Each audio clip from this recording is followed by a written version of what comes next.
Salut les fans de ride, aujourd'hui on va parler vélo puisque je vous parle de la deuxième étape du Tour de France. Le titre Alaphilippe éternel second. Pourquoi? Tout simplement parce qu'il y a eu une échappée, voilà, une petite échappée avec plusieurs coureurs, 4 ou 5, je ne me souviens plus trop, et tout simplement on a eu le Belge de l'échappée qui s'est échappé, voilà, tout seul pour aller à l'arrivée. 3 km avant l'arrivée, la dernière côte qui mène à Cherbourg. Que dire de cette côte? Tout simplement, on s'attendait à ce qu'à 1 minute 30 à 3 km de l'arrivée, il va tout simplement pas craquer, il va finir à premier. Et c'est là que le peloton part avec Sagan et les principaux favoris, que ce soit Alaphilippe.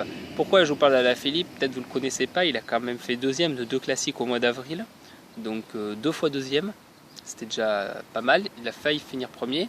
Et là, cette fois-ci, ils se retrouvent avec Peter Sagan. Ils ont rattrapé le Belge. Ils font le sprint en haut de la côte difficile, un peu à un profil à la Flèche Wallonne ou à l'Amstel Gold Race. Et tout simplement, je crois d'ailleurs que c'est ces deux courses où il a fini deuxième, je ne suis pas tout à fait sûr.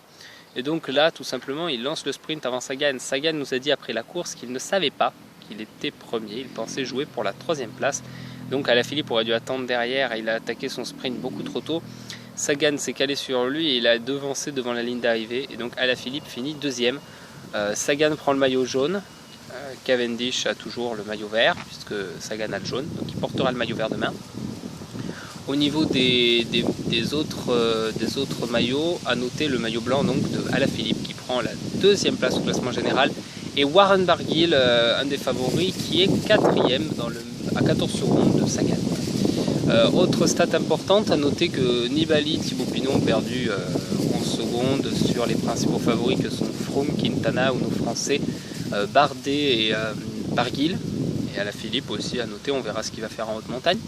On a également donc Nibali, j'ai dit, Pierre Roland qui est très bien placé en 11e position. Nous avons aussi Contador, voilà, 2e chute en 2 jours, qui a perdu quand même 48 secondes sur Froome. Il est à 1 minute 04. Donc voilà, on verra bien ce que ça donne s'il va attaquer, mais on va pas l'enterrer, mais moi je pense qu'il a quand même perdu déjà ce Tour de France. Voilà donc pour cette vidéo sur le Tour de France, on aura une prochaine très bientôt sur l'étape numéro 3, qui est la 2e plus longue de ce Tour de France. Je vous dis à très bientôt pour de nouvelles vidéos sur le vélo, et comme d'habitude vous pouvez liker, commenter, partager la vidéo, vous abonner, aller faire un tour sur la page Facebook. Allez, ciao, bye bye les fans de ride et les fans de vélo.